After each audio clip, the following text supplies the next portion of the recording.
Coming up on Dr. Kiki Science Hour, we're talking about astrobiology and life in the universe with Dr. Chris Impey from University of Arizona. That's up next on Dr. Kiki Science Hour. Netcasts you love.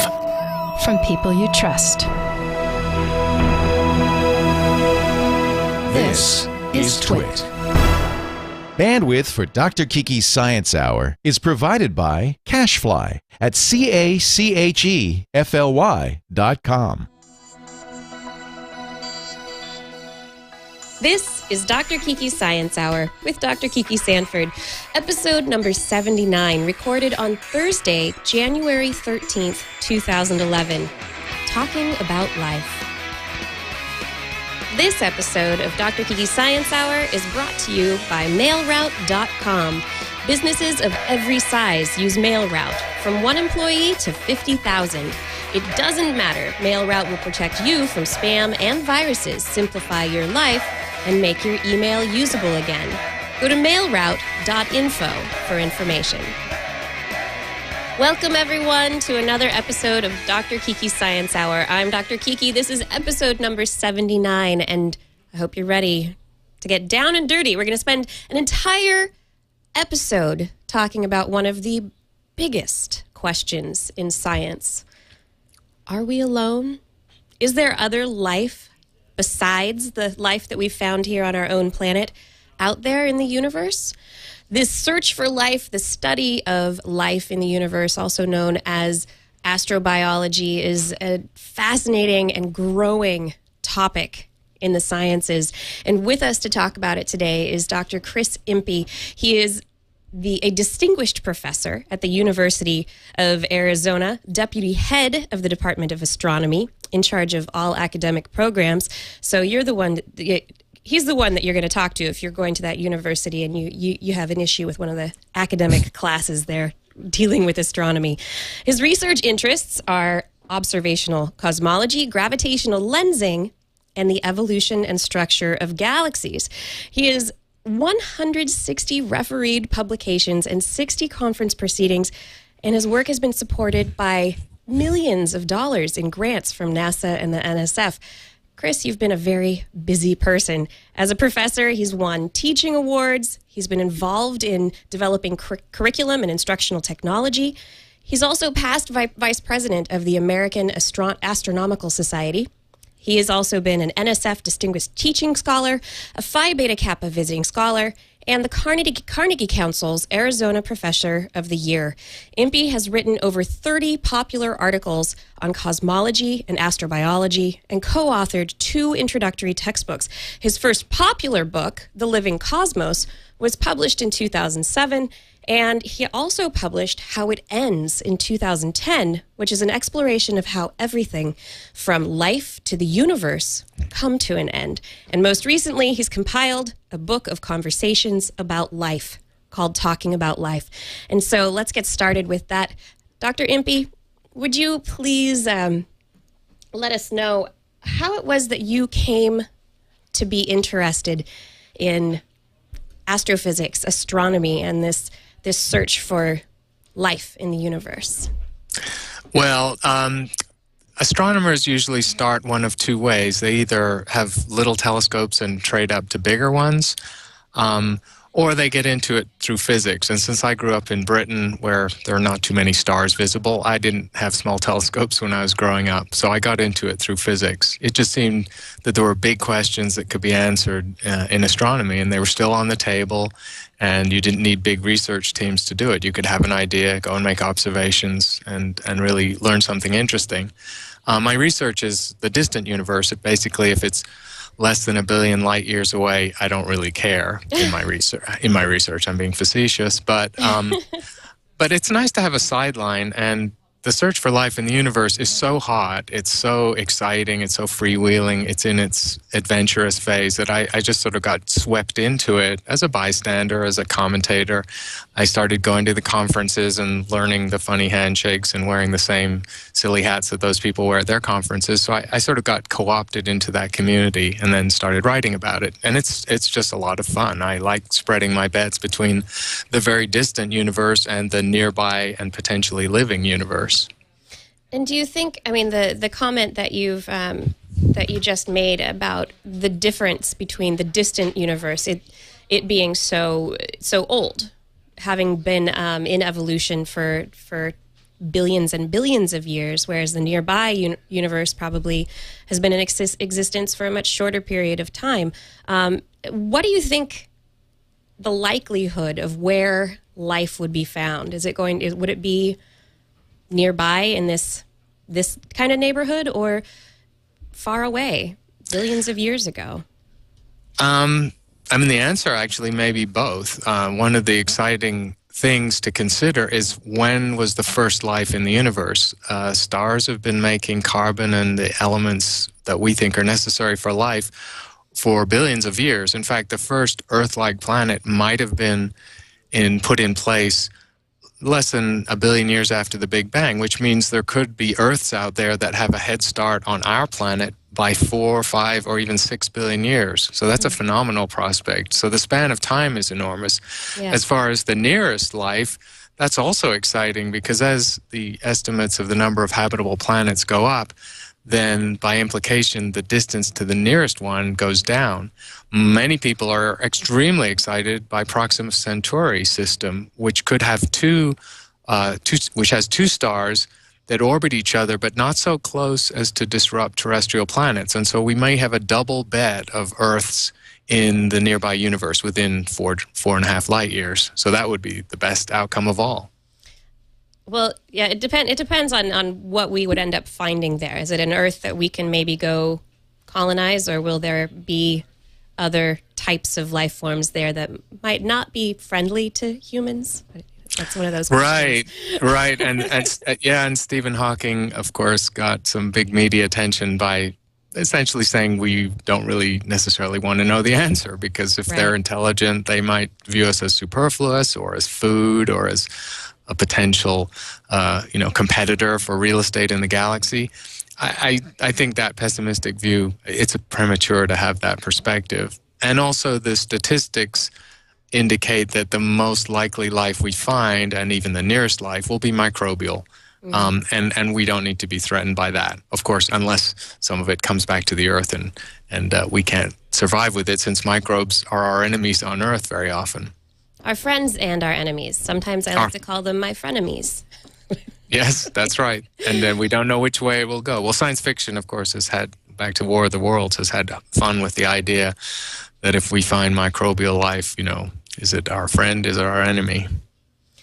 In terms of what we're going to find where, I mean, the first step is actually locating other planets, prospective planets for life, to where life might have evolved. They're with, the Kepler mission and others recently identifying, it's big in the news this week, a rocky planet that's very similar to Earth. I mean, you say rocky, it's similar to Earth. How similar is it? Do you know if these new planetary discoveries are upping the likelihood of finding life? Kepler is a brilliantly designed mission, especially since it was crafted and designed really before the first extrasolar planets were found back in the late 80s. So it's come of age just at the time when we all want to know the answer.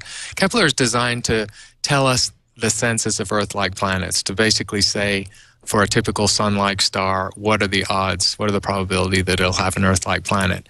But with Kepler, we have to be patient. It's going to take 3 or 4 years before Kepler finds Earth-like planets in Earth-like orbits. So the planet that was in the news very recently is indeed an Earth-like mass, but it whizzes around its star in 20 days and has a surface temperature of 2,500 Kelvin, just absolutely sizzlingly hot and implausible for surface life. Yeah. So with Kepler will give us the answer, and we just have to be patient because Kepler's looking for the little dip in the light as the planet travels in front of its parent star, and for an Earth-like planet, that happens once a year. And to be sure that they've found what they think they find, they wait for 3 eclipses, so that takes 2 or 3 years. And so they will find Earth-like planets in hospitable regions or habitable zones, but probably not for a couple more years. So we should be waiting for the news to come out down the road, possibly. For the I guess the extent of conditions that life could develop within.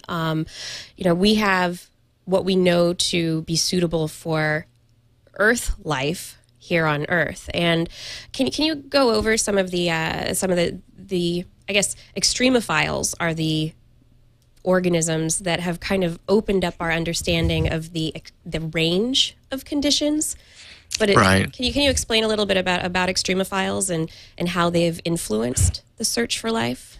Sure. One way of looking at it is that as people think extremophiles, these are microbial organisms that can subsist on toxic elements. In the news, of course, there's been the replacement of arsenic in some microbial organism where it survived quite well. So we think of them as oddballs and extreme, but in a sense, we're the oddballs because large creatures like ourselves can only exist in a very narrow range of temperatures and pressures, and we're the fragile organisms on this planet. We call them extremophiles, but extremophiles are just more robust and use more of the real estate of this planet. They occupy, volcanic terrain. They occupy places in the Atacama Desert where it doesn't rain for 100 years. So again, we always say life needs water, but it sure doesn't need much. Yeah. We say life needs carbon and all these other ingredients, but we've found you can swap out some of these ingredients. Back to the 1970s when entire ecosystems were found in total darkness on the seafloor at pressures of hundreds of atmospheres and superheated water temperatures. Nobody anticipated that. There's life found in deep rock, and we actually have a very poor idea of how much life is under the surface of the Earth in the top hundreds of meters. Some people estimate that the biomass of microbes that's under the surface is 10 times more than scrape up all the plants and animals on the surface. So extremophiles have radiated into every conceivable and some inconceivable ecological niche, and that sort of must be telling us something about life, because here we have a planet where we sort of occupy the temperate zones and we don't like it to be too hot or too cold or too anything, but biology is quite comfortable in the extremes. And the more general conclusion that we should draw from that is that biology on this planet, the only planet we know with biology, has of course been bounded by the physical conditions of this planet. Right. If we go to planets that have other ranges of physical conditions, we should not assume at all that life can't exist beyond the bounds of the range of this planet. And so we probably don't know what the bounds on biology really are. Yeah, I guess there's someone in the chat room here who's asking how has the study of extremophiles affected our understanding of the Goldilocks zone. So the Goldilocks zone, for anyone who doesn't understand what that is the perfect range of conditions within which life can evolve. And the simple answer to that question is that it's sort of blown it out of the water, because the Goldilocks zone or the habitable zone in its traditional formulation is the range of distances from a sun-like star where water can be liquid on the surface of a planet. And that's a narrow range, and the Earth sits in that range, and Venus and Mars in our solar system are beyond that range, and so beyond the habitable zone. But there are organisms on the Earth that can exist beyond the habitable zone. We have several locations in the outer solar system, the frigid outer solar system, Enceladus, Titan, Europa, at least 3 very hot prospects for microbial life that are way beyond the habitable zone. So even in our solar system, we know the habitable zone notion is probably wrong. All life needs, we think, at a minimum, is perhaps it needs carbon material. Let's assume it's carbon-based. It needs some form of a solvent, and that could be water, but it doesn't have to be, and it needs energy. But it doesn't need much energy, and that energy doesn't have to come from a star. So the whole idea that life needs a star is wrong. There could be free-floating planets in deep, frigid space where the energy comes from geological heating. You can imagine, this is where science fiction meets science, because some of the clever ideas of science fiction are still entirely plausible for life in the universe. I love that concept. I read a lot of science fiction myself, and so in the ideas that are wrapped up in a lot of these novels that I read, it always comes back to, what do we know now, and what could actually be possible, is, what experiments have been done, what data has been collected that would actually discount some of these ideas. And the truth is, a lot of times science fiction writers, they have it pretty right. There's not so much that's been discounted, I think. Yeah, I mean, and some people ding science fiction writers for making predictions that don't come true, and that sort of misses the mark for me. I mean, science fiction at its best, inspired by real science, is expanding the boundaries of the possible. I mean, and it's a salutary thing for scientists to be reminded that we do what we can do, and sometimes we don't do things that would be much more interesting and exciting. A really good example of this is the search for life on Mars. Now, NASA is following the water. That's their strategy. That's reasonable. But when they search for life, they're going to look for life based on nucleic acids. They're going to essentially look for DNA. And if life on Mars or wherever else NASA might eventually look is not DNA based, they'll miss it. They won't find it. They'll only find the thing they were looking for. And there's a big tension there because, of course, a NASA administrator or someone reporting to Congress on how the billions were spent will say quite reasonably, well, we can't tell the public that we didn't get an answer. We made such a general experiment that we weren't sure of the outcome. We would rather, they say, ask the narrow question of, is there DNA-based, nucleic acid-based life, and be able to answer it yes or no. Well, it's not as simple as that. You might want to ask a more general question or look for alternative forms of biology. And that's not actually what we're doing at the moment. Yeah. Can you comment at all on the recent arsenic bacterial life report that came out, and how you feel that might have affected the search for extraterrestrial life? I think it's, as you know well, as also the stories that get prominence in science, often they're the most exciting stories, but sometimes a story is elevated from amongst a whole set of equally interesting stories to get all the attention. Yeah. That was an interesting piece of work, definitely, because it showed that the two elements adjacent or one above the other on a periodic table could serve a similar role in biology. It's not clear that you can get away with entirely putting the arsenic in and removing its counterpart.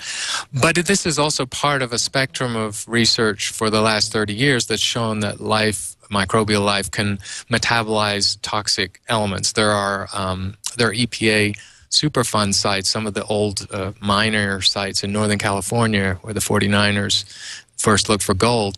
They've been sealed off from the public because they're extremely toxic with runoff, with cadmium, mercury, and occasionally microbial biologists go into those caves and mines and find incredibly diverse ecosystems of things that are metabolizing heavy and toxic elements. And so arsenic is just in that spectrum. There are microbes that can do the sort of Goldfinger trick of get gold from seawater and extrude it into little gold filaments. There are some extraordinary bases for life. And so basically metabolism of our terrestrial biology is incredibly diverse. It will use whatever energy source, whatever elements are available, and it's only us that consider these things nasty and toxic. To the microbes concerned, there's no problem at all.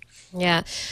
Something that I found fairly interesting about that goes back to your point about what we're looking for. We find what we're looking for and not what we're not looking for. If we don't have a test for something, we're not going to be able to find it.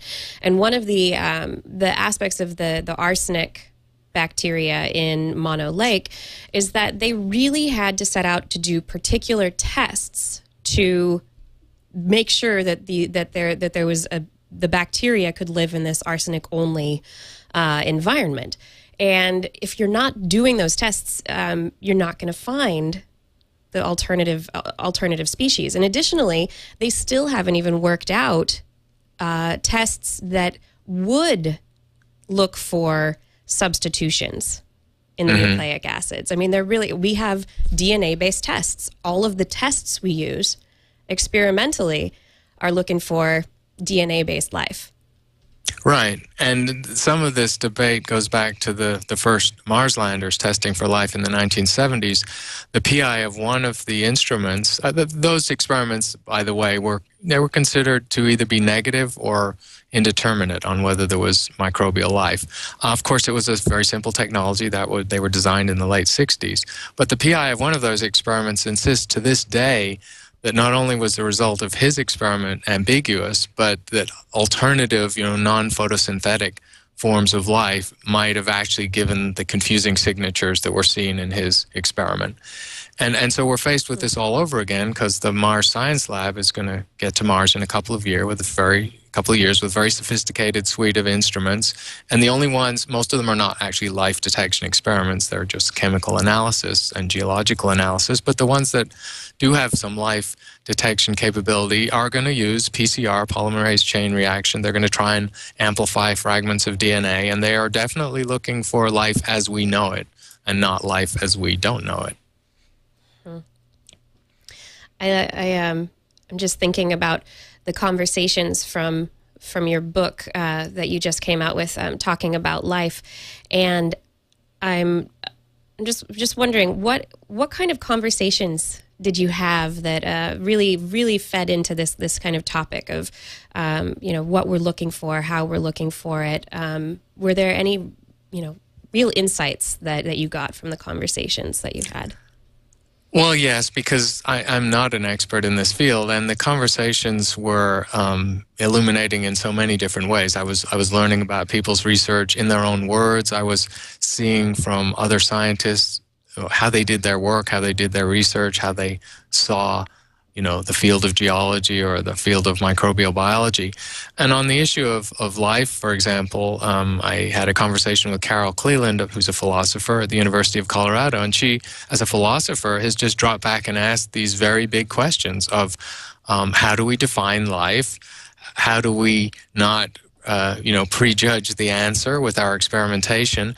And she and Paul Davies, who's up the road from me at Arizona State University, they've written a number of provocative papers on the idea of shadow life, that we may in fact have a biosphere on the Earth, probably subterranean, probably deep rock, that we've yet become aware of. So life 2.0, it may not just be out there somewhere, it might actually be on our own planet. There's no evidence to support that idea. It's just a provocative idea. It's actually a little hard to refute, but they're also trying to make a general point that we look for what we can and we look for what we know, and there may be things still under our own noses that are interesting. We still have much to learn from the Earth itself. I think that was one of the things I took away from the conversations. Yeah, I know you also spoke with people from different disciplines as well. Thinking about this topic myself, I know just understanding, say, the bird brain and how birds see the world. Birds have an extra color receptor. They're able to see in ranges that the human eye can't see. Lots of species of animals are able to hear in different frequency ranges from that of the human ear. So even with our limited sense, there are limited senses, as well as our limited, our limited perspective on what life could be.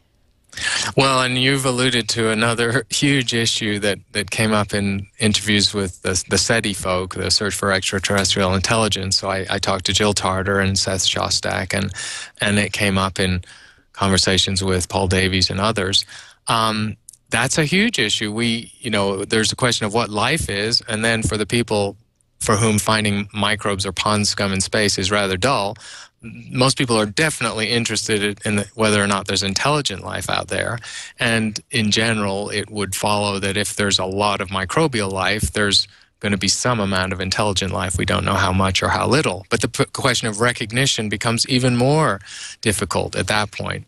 The SETI researchers have, made some premise of visual and linguistic assumptions of visual sensing, and it's just not obvious how we should think of this.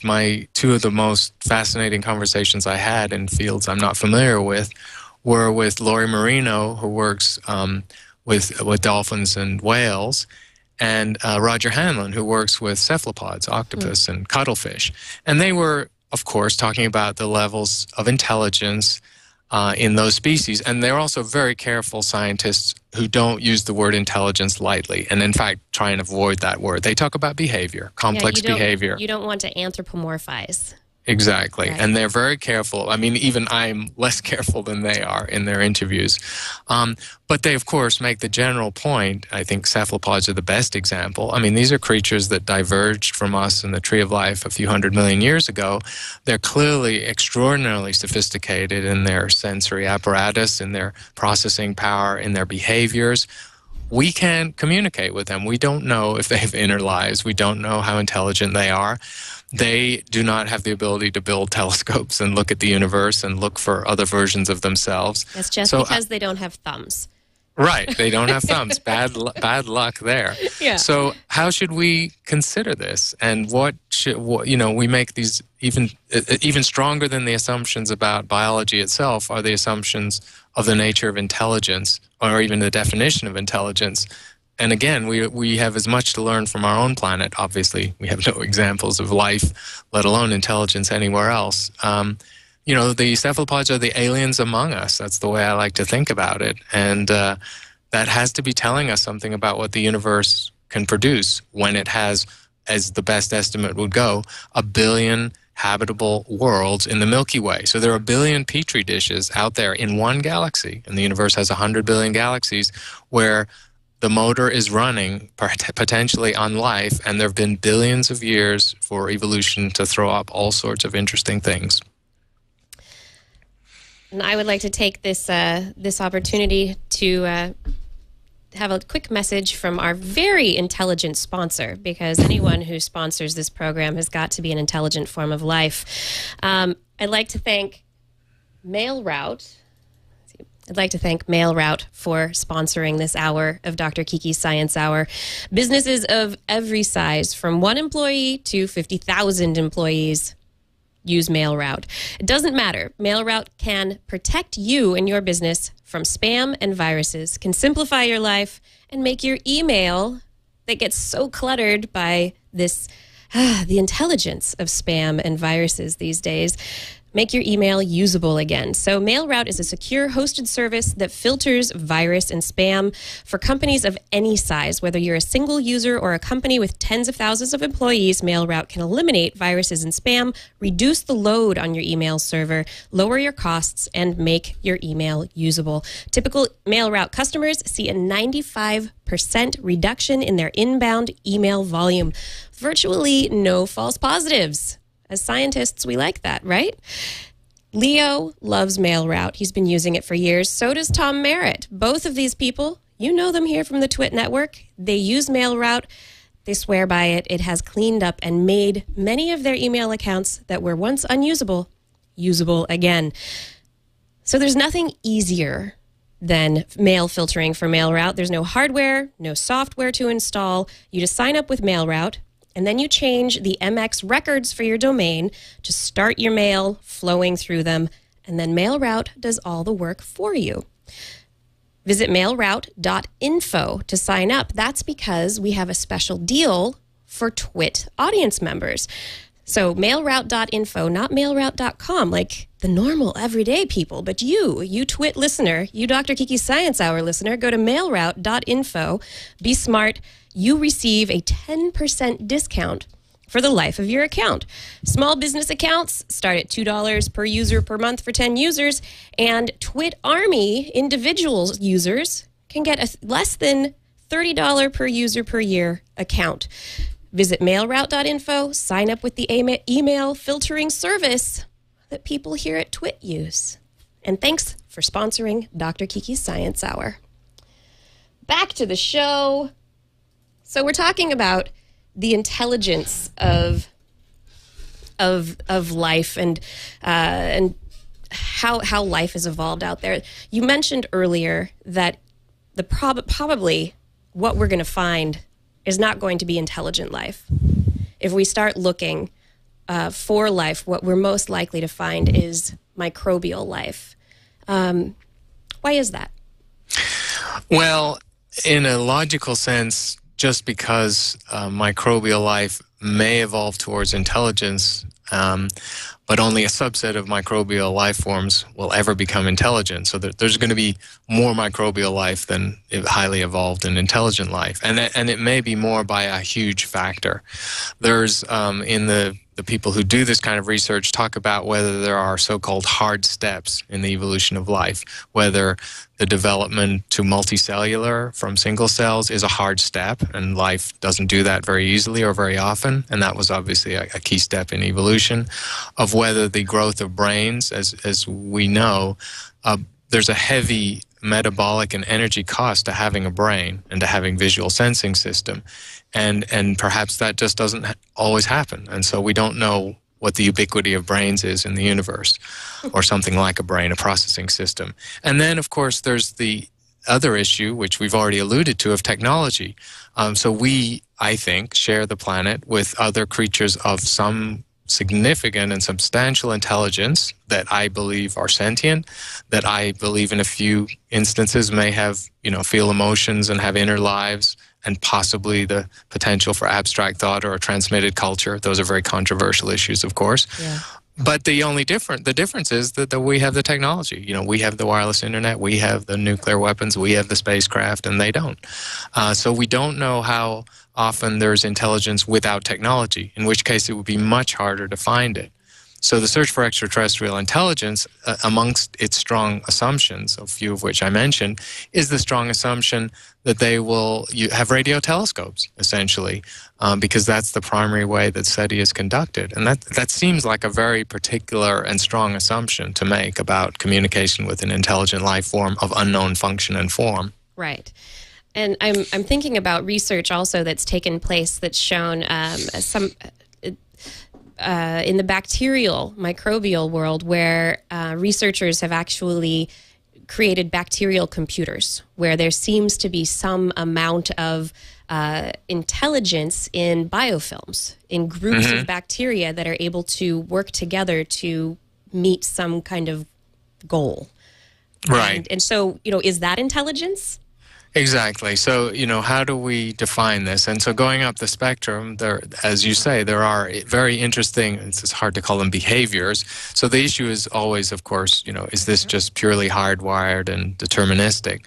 Quorum sensing amongst bacteria is a very interesting phenomenon where microbial colonies will coexist in a cooperative manner where they exchange signals. They have signal processing at a primitive level where they have multiple modes of communication. I mean, if there are some bacterial colonies where the bit rate of their chemical forms of communication is about the same as a human conversation between two people. So it's not trivial information flow. And it's adaptive to external circumstances, and so it can evolve. And that's interesting too. Then if we take some middle ground between cephalopods that I think most people would agree are quite sophisticated, and bacteria where many people would argue they're not really sophisticated, although some of we might take social insects. I think a great example, because there are millions and millions of species of beetles and social insects, and their behaviors, again, many would argue are purely hardwired, but quite sophisticated, quite adaptive. Termites make mounds that scale to their size are bigger than our tallest skyscrapers. They use materials locally available that give them 5 or 6 different temperature control mechanisms. That's quite a building project they're involved in. And so the question then is just not whether social insects are truly intelligent, but what would social insects evolve to on another set of planets? Because evolution does not stand still. And if we're just having our time in the sun now and we screw up and the planet, we make the planet toxic for ourselves or blow ourselves up, or who knows what happens, Maybe the next species to get a turn in the sun will be the cephalopods, or the dolphins coming back onto dry land, or the social insects continuing their experimentation at greater levels of sophistication. Who knows? And all of those things could have happened elsewhere, not just once, but many times. Which I think is just a fascinating idea. And there's also been people have started looking into, here on our own planet, how many times has how many branches, I guess, how many times would life have evolved on the planet? Is all life on Earth from one single evolutionary event where some microbe became multicellular and that started everything, or were there multiple events that occurred? And if it only happened once on our planet, that maybe argues that it would happen a limited number of times elsewhere. However, if we could calculate it, the probability is happening multiple times, and that maybe there are unrelated strains of life here on the planet, that maybe life is much more prolific around the universe. Right. And there's also the issue of whether life can travel through space. I think the research on that has become a little clearer. There is a sort of conveyor belt, an inefficient conveyor belt that works within the solar system to carry material, especially from Mars to the Earth, because Mars has lower gravity and the Earth is closer to the sun. So there's a significant number of Martian meteorites, which has, of course, led to this issue, knowing that Mars was almost certainly habitable 3 or 4 billion years ago. Maybe we're all Martians. That's actually going to be a hard proposition to decide unless we go to Mars and find an alternative biochemical basis for life there. So the conveyor belt works and rocks travel around the solar system, so life could have moved around the inner solar system. If you do that calculation and ask, could life travel between star systems, it's called panspermia, the general idea, it turns out to be very unfavorable. So the odds are actually, space is just so large and the amount of space rocks liberated from a solar system is relatively small.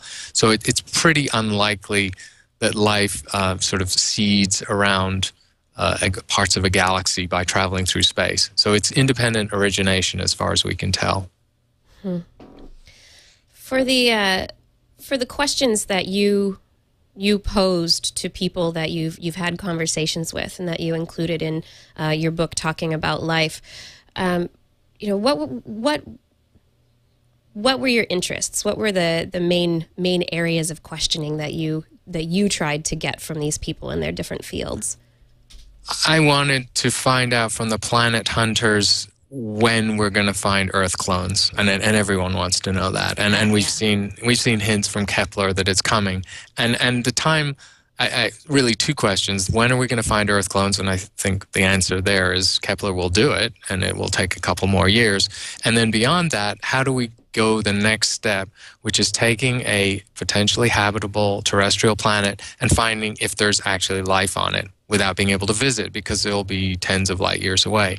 And this is called biomarkers, where you take the feeble reflected light from an Earth-like planet, which of course is a billionth the light of the host star, so it's really a very small amount of light.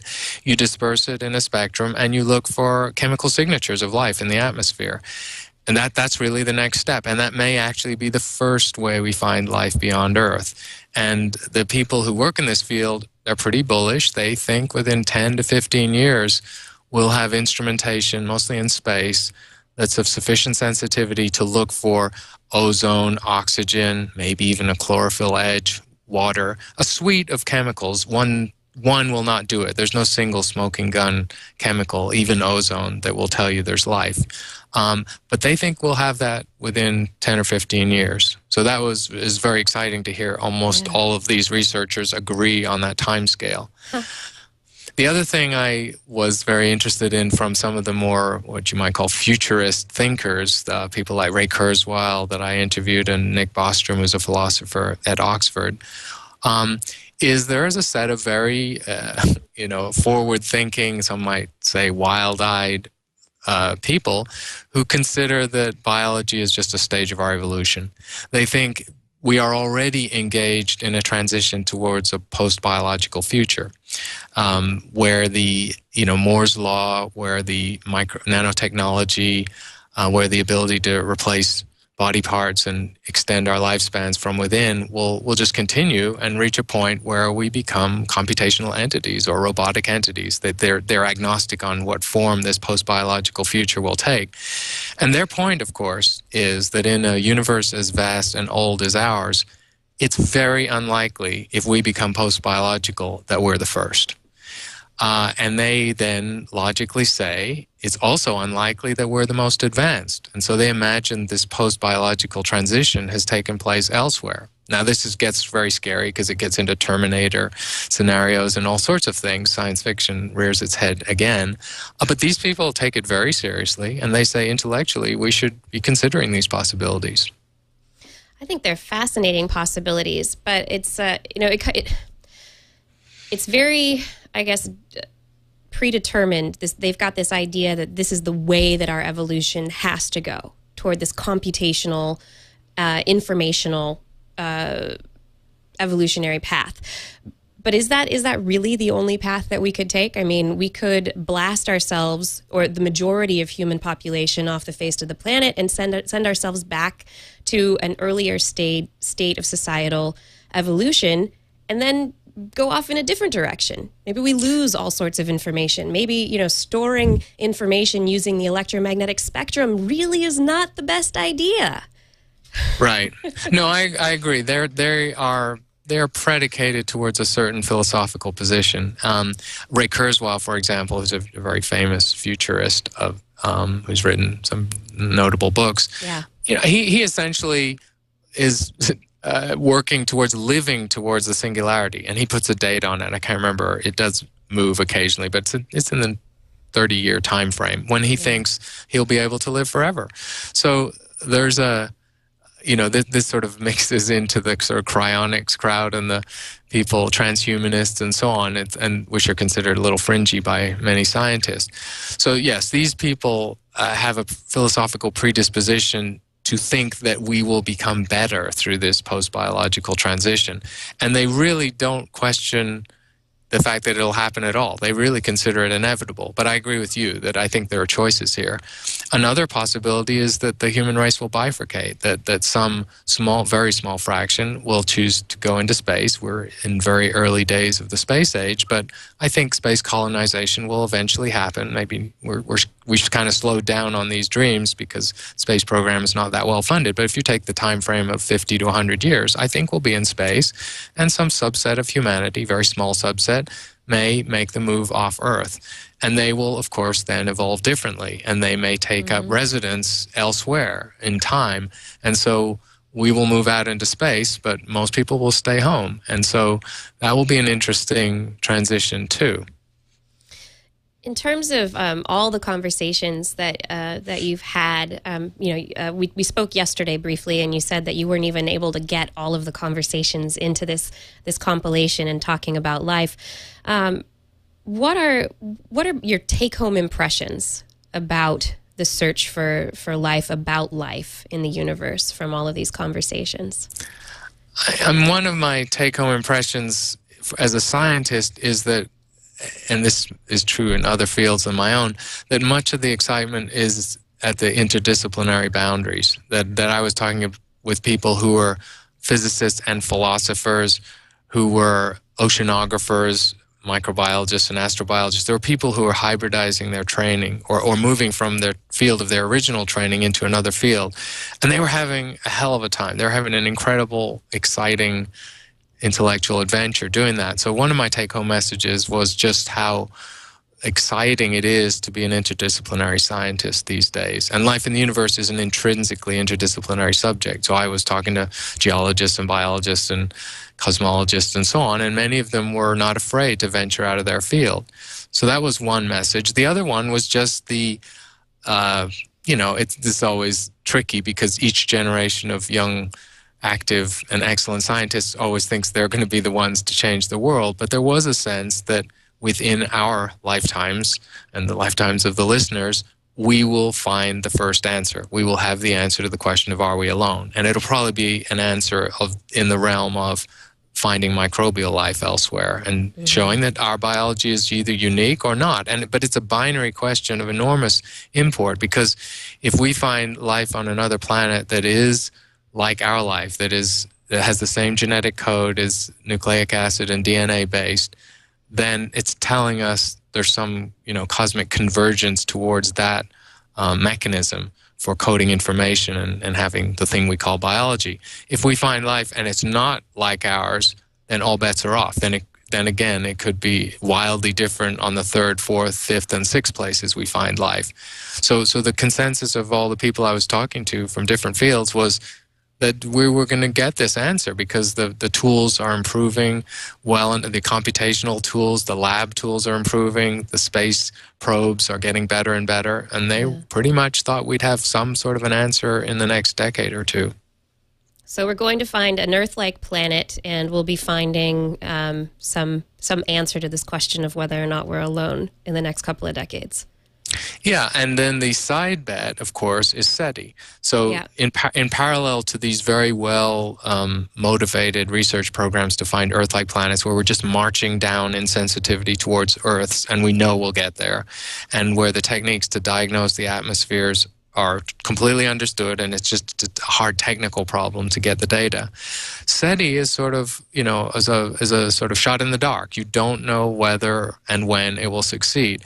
And the SETI people don't like to be left on the side of all this excitement, because, of course, they're dealing with 50 years celebrating an anniversary of what they call the Great Silence, which is they've been listening for radio signals and they've heard nothing. But they're not losing hope at all. They're as excited as the planet hunters, because they say that the Moore's law and the computational capabilities they have mean that the search is getting exponentially better, almost at the level where each new year of searching, you search as much parameter space as you searched in the entire 50 years before. So Jill Tarter's analogy of this was that, the ocean of potential intelligent life is like an ocean.